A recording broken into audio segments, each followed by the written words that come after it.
Peace, you coolin' with the Completist, and today we're gonna be talking about A Plague Tale Innocence. Yes, it dropped in, I want to say 2020, early 2021, something around that area. But it's a great game, man. Great visuals, good story, and it has a lot of similarities with a lot of the top games out there. But firstly, it's a horror thriller action adventure game.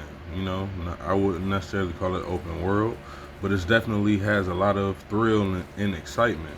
A lot of cut scenes, and yeah. So if I was to compare it to any game, I would kind of compare it to like Last of Us or Tomb Raider.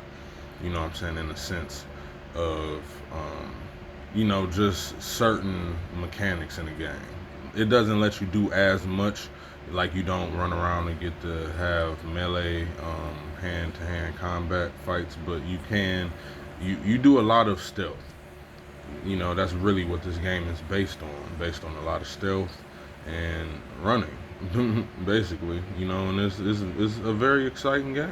you know and me being a completist and me playing a lot of video games, it's one of those games that I actually wouldn't mind replaying. And honestly, that's what I feel like video games should be all about: replay value, just like movies and just like music.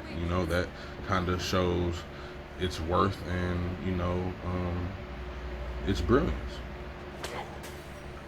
Now, I'm not in any sense saying that this game is better than any of the games that I said that it was similar to. No, that's not what I'm saying. But I'm definitely saying that I'm excited for the sequel.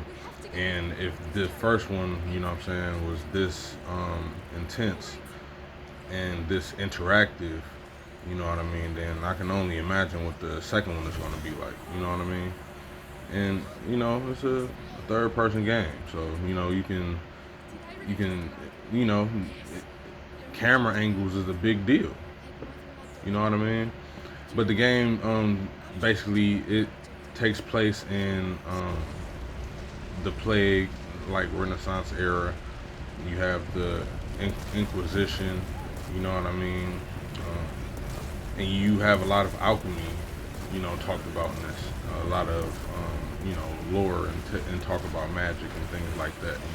And I like stuff like that. You can't get really no better than this. My sons watch it; they could get excited watching it. Especially when you had a rats chasing you. You know what I mean? It's a fun game. And the completest, I just gotta say, it's you can't really, yeah, you can't really get better than this when it comes to stealth video games. You know what I mean? Like there really aren't a lot of stealth video games, but when you do have them, they always seem to be great. And you do have your instances when you go one on one against boss. You have your boss fights and stuff too, but that's Plague Tale. But thank y'all for tuning in, man. This is Completist. Peace.